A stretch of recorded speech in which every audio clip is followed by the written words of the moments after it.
everyone, how you doing? It's Jeff C. It's June the 13th, and bringing your daily police state news. Right? What have I got for you today? From the New York Times, police agencies are assembling records of DNA. This is not exactly breaking news, but maybe the first time that it's appearing in a major newspaper. Slowly and largely under the radar, a growing number of local law enforcement agencies across the country have moved into what had previously been the domain of the FBI and crime state labs, amassing their own DNA databases of potential suspects. Some collected with the donor's knowledge, and of course some without. And that trend coming at a time of heightened privacy concerns after recent revelations of secret federal surveillance of telephone calls and internet traffic is expected only to accelerate after the Supreme Court's recent decision upholding a Maryland statute allowing the authorities to collect DNA samples from those arrested for serious crimes. These local databases operate under their own rules, providing the police much more leeway than state and federal regulations, and police sometimes collect samples from far more than those convicted of or arrested for serious offenses. In some cases, innocent victims of crimes who do not necessarily realize their DNA will be saved for future searches. The New York City has amassed a database with profiles of 11,000 crime suspects. In Orange County, California, the district attorney's office has 90,000 profiles, many obtained from low-level defendants who give DNA as part of a plea bargain or in return for having the charges against them dropped. In Central Florida, several law enforcement agencies have pooled their DNA databases. A Baltimore database contains DNA from more than 3,000 homicide victims. And these law enforcement agencies are no longer content to rely solely on the highly regulated network of state and federal DNA databases, which have been more than 2 decades in the making and represent one of the most significant developments in the history of law enforcement in this country. The reasons vary. Some of the police chiefs are frustrated with the time it can take for state crime labs to test and enter DNA profiles into existing databases. Others want to compile DNA profiles from the suspects or low-level offenders long before their DNA might be captured by the state or national databases, which typically require conviction or arrest. And I've got a quote here from Jay Witt of the company DNA SI Labs. Unfortunately, what goes into national database are mostly reference swabs of people who are going to prison, says Jay Witt. They're not the ones that we're dealing with in a day in, day out. The ones still on the street are just slipping under the radar. So you've got police. We know that the state is doing this, but according to this article, they're trying to do it legally at least, or doing it through convicted felons. But the police are just collecting anybody they can. It'd be hard for me to believe that somewhere up above there isn't a strong desire in the police state for everyone's DNA to be collected. I would I would think this would be a bankster plan, like let's microchip them, let's get their DNA, let's know who they are, where they are at every single moment of every day. Let's follow them through their cell phone as they, it's how the police state functions. There will always be a desire for more information. More information equals more power. This is disturbing that police agencies are doing that, because if they have your DNA, it means that you could potentially be framed for crime. I mean, seriously, right? Where is it getting to? It wouldn't be hard for police to plant DNA on a crime scene, perhaps, in order to convict troublemakers, whistleblowers, perhaps. Who knows, right? But it's an extremely dangerous thing, and all they really need to do to collect DNA is to swab your cheek or something like that, right? It's a very easy thing to collect, and yet it has so much information in it. I mean, it literally is a piece of you. Um, in a futuristic world, perhaps even now, they could clone you with a DNA sample. How Orwellian has it gotten? It's not the only place. It's happening right across the country. Police agencies. This is from Opposing Views. Police agencies across the U.S. collect DNA samples from arrestees without warrant and compile databases.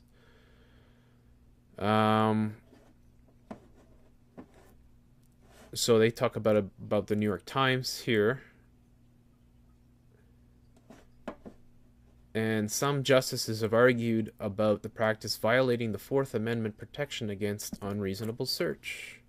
Quote, "Make no mistake about it.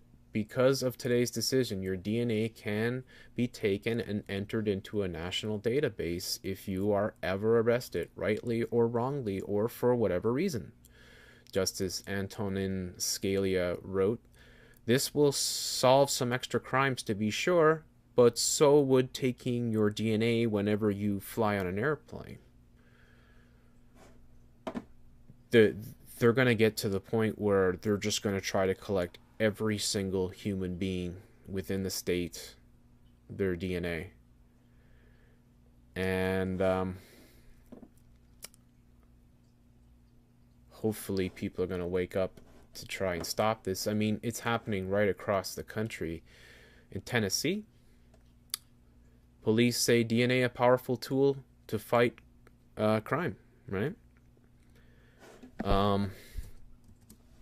This is from police1.com, the Chattanooga Times Free Press. The recent U.S. Supreme Court decision to allow police to continue collecting DNA samples when arresting violent offenders supports use of powerful investigative tool, a law enforcement spokeswoman said. DNA is a tool like no other tool law enforcement has ever had. Sure is, said Christine Helm with the Tennessee Bureau of Investigation. It's better than a fingerprint, better than a photograph. It's just instrumental in making sure that we have the right person. Yep, the right person. Wow. So here's, they say 28 states have practiced this collection for method for years. And how the samples are stored, accessed, or used for investigation varies by state. And this is how they collect it. DNA is commonly collected with a cotton swab rubbed along the inside of a person's cheek. A blood sample is not required. I'd like to know what other ways they can collect DNA, because it's very important for people to understand the danger of having your DNA in a national database. I mean, there's really no end to what could be done.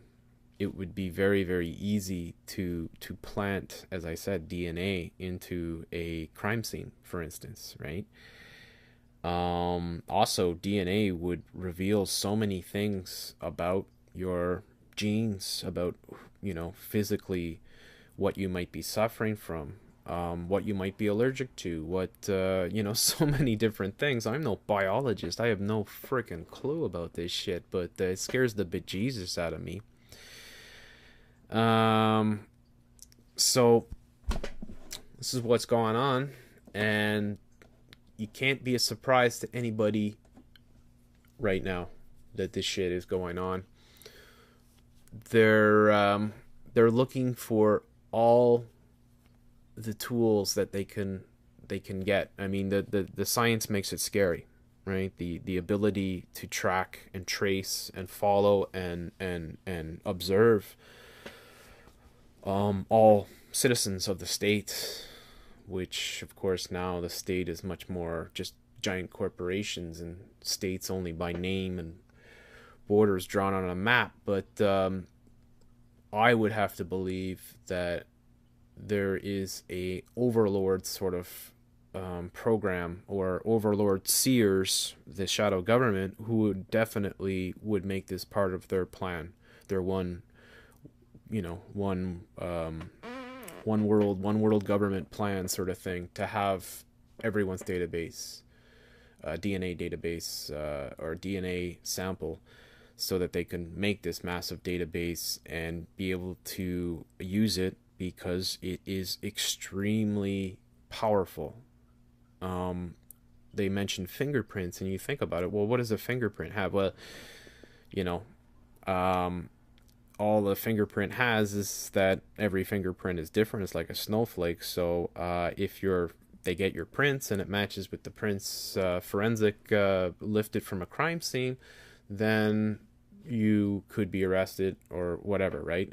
Provided that they have your fingerprints. And usually the only way that they could have your fingerprints in the past would be if you were arrested. If you were arrested, if you've been through the process, I've been through it, you in the past, that was the first thing they would do, is fingerprint you. And then if you go to trial and you win your case, like I did in my particular case, your fingerprint record is supposed to be destroyed. Supposed to be, right? So back then, that was the big thing, fingerprints. And you were only allowed to hold on to fingerprints if you had been convicted, right? If you were a convicted criminal. Think of how much more powerful DNA is than fingerprint. Think of everything. I mean, DNA literally is you. It literally is a piece of you. And to have all that knowledge, for the state to have that, and as I said, when you couple it with all the other things that you can't even couple it. You have to. I mean, look, they're surveilling you through the internet. They're listening to your phone. They're collecting all your emails. They're keeping a digital warehouse of everything that you do, right? And now they want your DNA on top of it. It's not surprising. It's where it's going. It's where it is right now. Where will it be tomorrow? Who knows? But as I said, with DNA, you could literally clone somebody with DNA. That's how powerful DNA is. And even though for the police, like the way I see it for the police is quite simply is that DNA, if you're just an investigator, if you're a homicide investigator or crime scene investigator, it would make it easier, right? So it would take a lot of the police work out of policing, instead of having to do all kinds of forensics and lifting fingerprints and all that. You just collect a DNA sample, well, take it back to the local DNA database, plug it in, find the person, arrest the person. So the danger of it is enormous. And as I said, I don't think it's just a matter of the police wanting to do this for their own need. I would have to believe that there is a ulterior motive, or an ulterior sort of, as I said, shadow government that is behind the whole push for police agencies to collect this stuff. Because you have to think that once this stuff is collected, it's in the local or state police database, right? Who has access to those databases? Would it be the NSA? Would it be the FBI? Would departments of the government would be able to go in there? The DOJ? I mean, who knows, right? But you would have to think that these databases would be accessible by a higher level, and therein lies the danger. I mean, it lies the danger, period, with the police alone, because the police could then use DNA to plant or to frame people that perhaps they want to eliminate, for whatever reasons, it would be very easy. It would be easier than putting fingerprints or using some other method to frame people. It would probably be the easiest method there is. So this is an extremely dangerous development. In many ways, it's just part and parcel with the police state that is emerging throughout the world, the Western world, if we will. They're going to do it because they can. It's the dog licking its balls. If they can get this information, they will. Because for the police state, for the shadow government, it's in their best interest to be able to eliminate all the people that will stand up to oppose them. So having a giant DNA database along with all the other tools that they're implementing to monitor and completely control society within their police state that they've created, all these things give them the power that they crave, the power that is always going to be, it's never going to be satisfied. They're always going to want more. People need to wake up now. It's hard to say this every day and think that things will change, but this is dangerous. Everything that's going on is dangerous right now. Hopefully enough people are going to be awake to how crazy it is that they're collecting DNA. Anyways, leave your comments below and subscribe if you haven't already.